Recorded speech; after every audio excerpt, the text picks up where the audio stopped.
축복하고 또 한 주간 지켜주셨는데 감사하십시다. 주님 이름으로 사랑합니다. 축복합니다. 사랑합니다. 축복합니다. 우리 정사명 장로님 어제 우리 시민권 시험 통과한 거 축하합니다. 기도했는데 하나님 축복하셨어요. 감사합니다.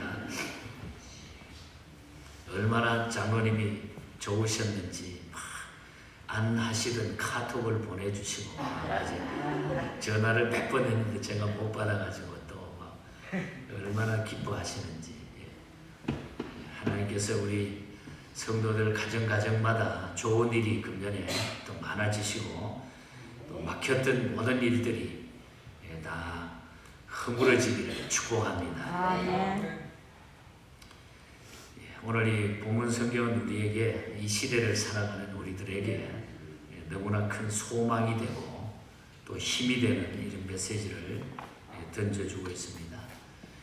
다윗이 블레셋과의 전쟁에서 큰 공을 세워가지고 정치적으로 비중이 있는 인물이 됩니다.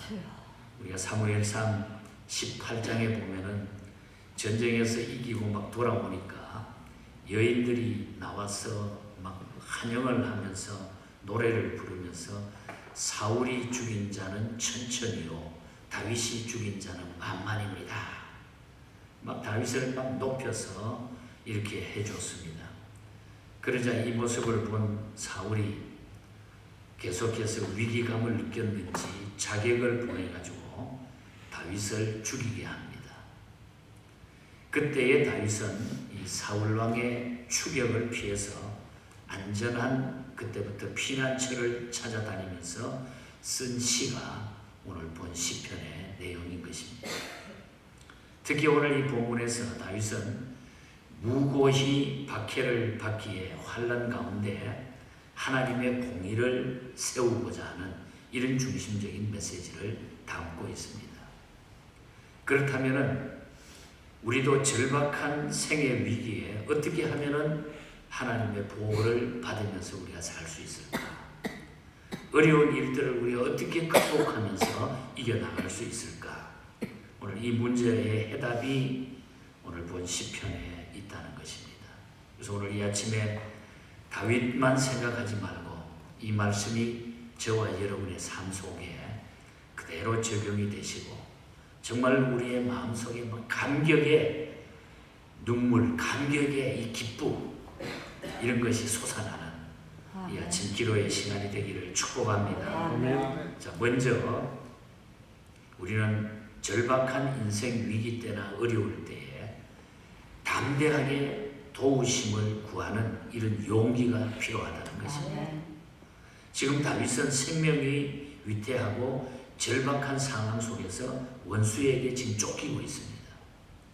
이러한 삶의 위기 때 다윗은 하나님께 도움을 구하고 있는 말씀이 오늘 1절과 2절이죠. 다윗은 하나님이여 내 원수에게 나를 건지시고 2절 마지막에 보면은 나를 구원하소서, 나를 건져주시고 나를 구원해 주시옵소서. 이렇게 계속 부르는 거예요. 계속 내용을 보면은 부르짖고 있는 겁니다. 하나님 앞에 그 도우심을 간구하고 있습니다. 이유가 무엇입니까?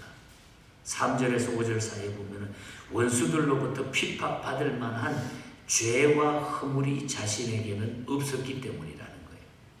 여기서 오해하지 말아야 될 것은 다윗이 한 이 말이 다윗에게 전혀 죄가 없다고 하는 그런 뜻이 아니라 사울 왕으로부터 핍박을 당해야 할 이유가 될 만한 직접적인 범죄 행위가 자기에게는 없었다는 것입니다.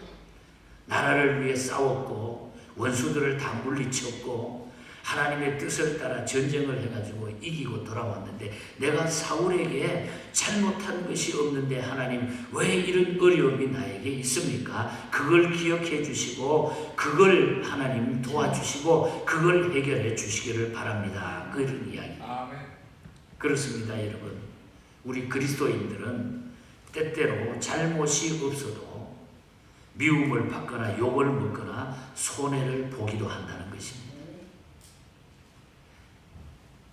그리스도인들은 때때로 잘못이 없어도 엄청난 일들을 우리가 오해받아가지고 손해볼 때가 있다는 것입니다. 죄 없는 의인도 고난을 당한다는 것입니다. 그러나 그때야말로 어떻게 보면은 우리가 진정한 그리스도인이라는 사실을 확인해 볼 기회가 된다는 것입니다. 마태복음 5장에도 팔복의 마지막 복에 보면은 의를 위하여 박해를 받는 자는 복이 있나니 의를 위하여 핍박을 받는 자는 복이 있나니 하늘의 상급이 크다고 그랬습니다. 이 세상에는 의인이 고난당하는 일이 많습니다. 죄 없는 요셉도 옥고를 당하고 바울도 억울하게 감옥에 갇혀 고통을 당했습니다. 그러므로 그리스도인들은 이 세상에서 억울하게 고통을 당할 때에 나만 당한다고 생각하지 말아야 된다는 거예요. 그리고 의인의 고통은 좋은 결과를 가져오므로 낙심치 말고 현재의 고난을 잘 이기라 이 뜻입니다. 중요한 것은 의인의 고통은 좋은 결과를 낳는다. 믿습니까 여러분? 우리가 예수님 때문에 내가 예수 믿는 것 때문에 내가 신앙을 지키기 위해서 혹 내가 오해를 받고 핍박을 받는 일이 있다고 하면은 그것은 좋은 일을 위해서 하나님이 주신 은혜라고 하는 것입니다. 그리고 하나님께서 살펴주시도록 그래서 우리는 계속 기도하면 된다.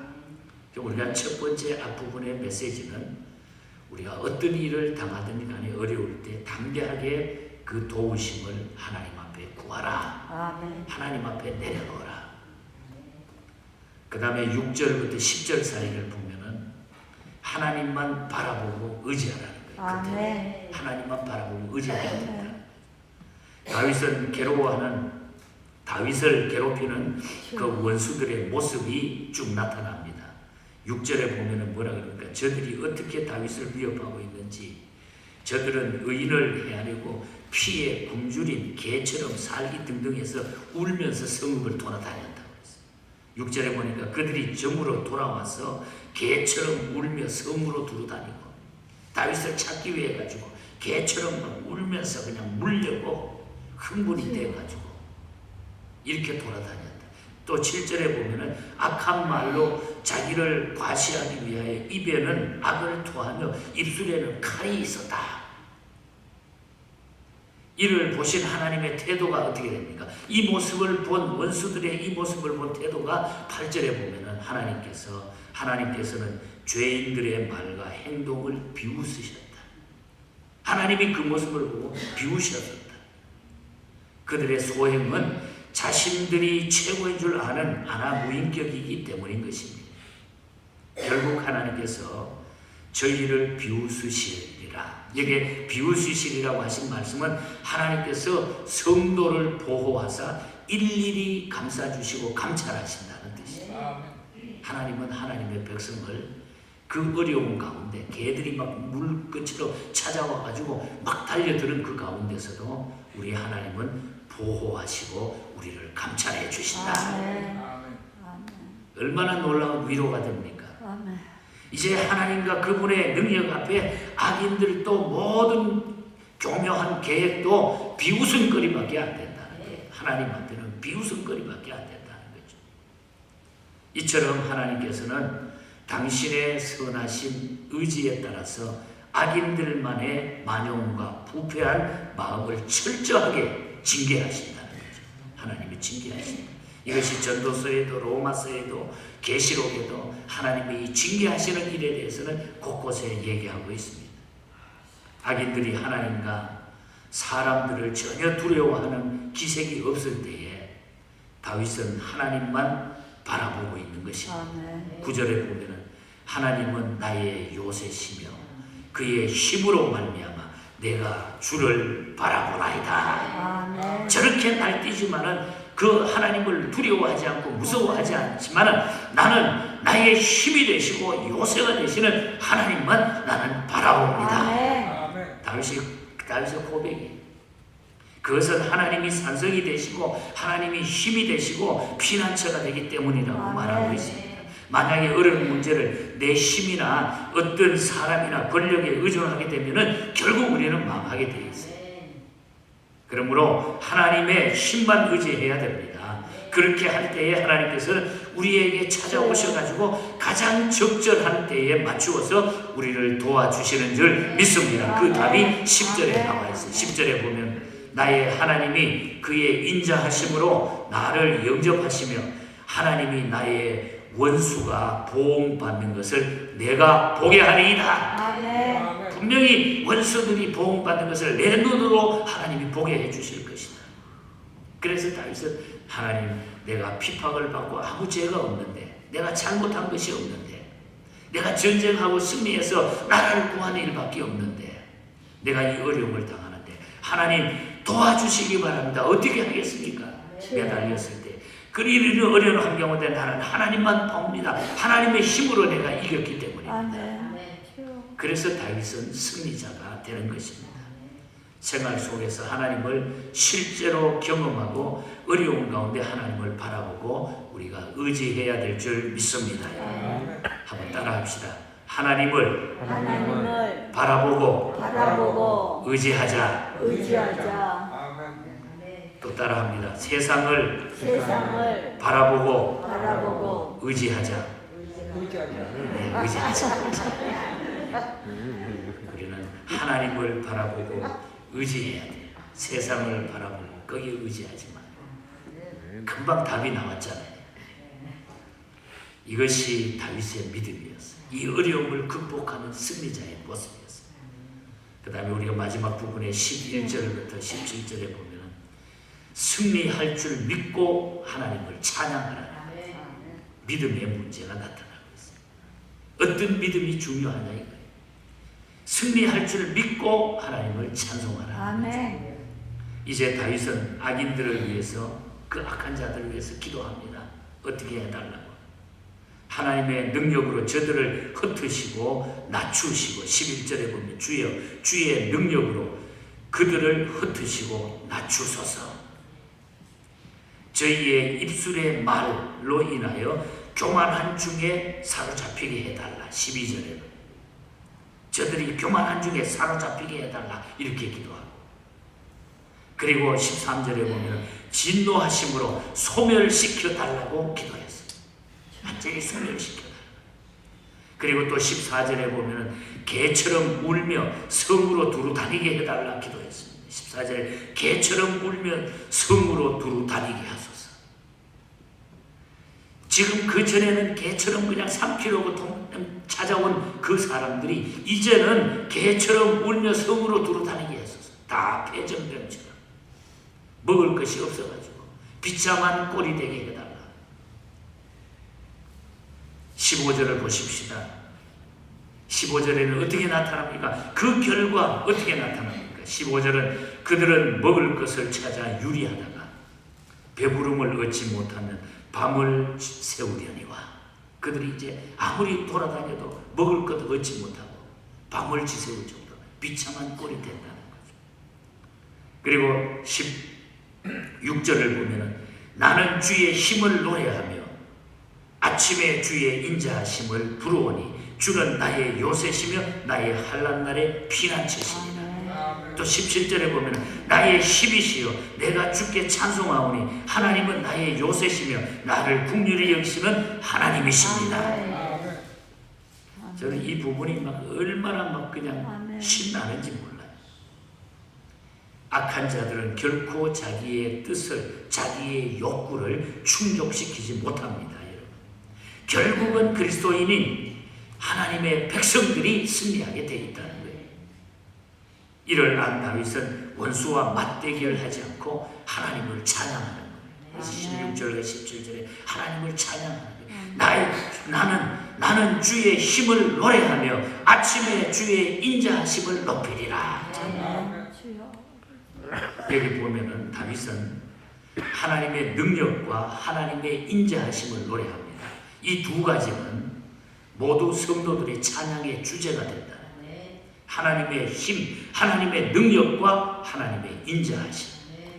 우리가 늘 하나님 앞에 찬송 드리는 것은 하나님은 나의 힘이시오 능력이시고 하나님의 그 자비하심과 인자하심에 대해서 우리가 늘 찬송을 올려드리는 거예요. 그 고백이 오늘 아침에도 우리가 드렸던 고백입니다. 의인은 고난 중에서 여호와를 찬송해야 합니다. 그것은 하나님의 인자하심을 믿기 때문이고 하나님이 나의 힘이시고 산성이시기 때문이라는 거죠. 다윗은 절박한 생의 위기에서 영원하고 절대 안정한 산성이 되시는 인격적으로 정말 우리의 소망이 되시고 모든 것을 이길 수 있는 그 능력의 하나님을 체험했기 때문에 여호와를 찬양할 수 있었다. 그래서 여호와를 찬양하고 있는 것입니다. 힘이 되신 여호와, 인자하신 여호와. 오늘 아침에 우리가 새 석장의 찬송을 우리가 고백했는데 전부 예수님의 힘과 능력에 대한 찬송을 우리가 함께 찬양했었습니다. 우리 95장, 85장 찬송 같으면 우리 찬송가의 역사 가운데 가장 오래된 찬송가예요. 영국에서 주님을 찬송할 때, 예수님을 생각할 때 구주를 생각만 해도 내 마음이 좋거든. 주 얼굴 배울 때 얼마나 좋으냐. 이것이 진짜 성도들이 가지고 이 땅 위에 살아가는 소망의 모습이라. 그리고 우리가 93장도 고백했습니다. 오하이오 주의 유명한 시인으로 활동했던 윌리엄 탐슨이라고 하는 분이 1904년에 쓴 찬송시입니다. 인생의 모든 문제는 세상을 떠나 예수님을 따라가고 의지하는 데 있고 예수님이 나의 모든 힘이 되신다는 고백의 찬송시가 바로 94년. 예수는 나의 힘이요 내 생명 되시니 구주 예수 떠나가면 죄 중에 빠지니 눈물이 앞을 가리고 내 마음에 근심 쌓일 때 위로하고 힘주시니 주 예수. 속상할 때 예수님을 부르고 묵상하고 찬송을 부르고 나의 힘되신 여호와의 이름을 부르면은 우리는 속이 시원하고 모든 문제가 해결될 줄 믿습니다. 우리 82장도 17세기에 영국교회 영성이 풍부했던 조셉 스와인 목사님이 극심한 고통 가운데 고통스러운 현실 너머에 일하시는 주님의 능력, 주님의 힘을 바라보면서 찬송한 찬송시, 우리 한국교회가 아주 애창하는 찬송 중에 한 곡이. 실제로 이분은 40세를 넘기지 못하고 주님의 부름을 받았어요. 그러나 이 찬송을 남겨주고 갔습니다. 주님은 나의 소망, 나의 기쁨, 나의 생명이 되신다. 부활 신앙과 영원한 신앙을 우리에게 보여주는 찬송시. 나의 진정 사모하는 예수여, 음성조차도 반갑고 나의 생명과 나의 참 소망은 오직 주 예수뿐일세. 여러분, 우리는 하나님께 소망이 있습니다. 아무리 역경과 고난과 지금 원수들이 개처럼 막 와가지고 나를 잡아먹으려고 해도 주님을 바라보면서 주님께 내려맡기고 하나님 나는 믿습니다. 하나님을 의지합니다. 아멘. 그리고 하나님을 찬송합니다. 아멘. 이것이 이 시대를 이겨나가는 승리의 비결이고 우리의 신앙이 되어야 될 줄 믿습니다. 아멘. 우리 82장 우리 1절과 5절 우리 한 번 더 찬양하고 우리 합심해서 기도하겠습니다. 82장 나의 기쁨 나의 소망 되시니 1절과 5절입니다.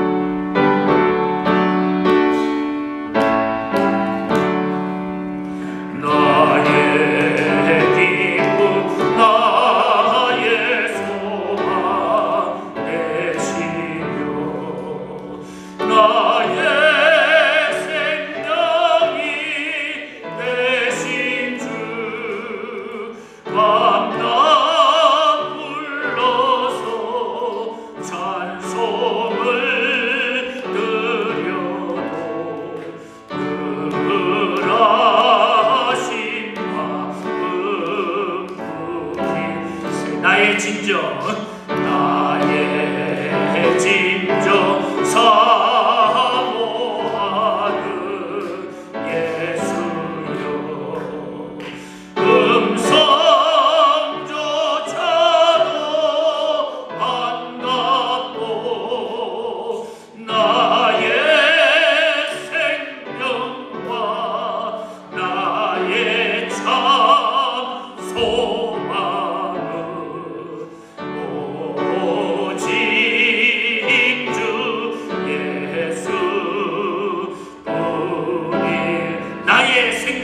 참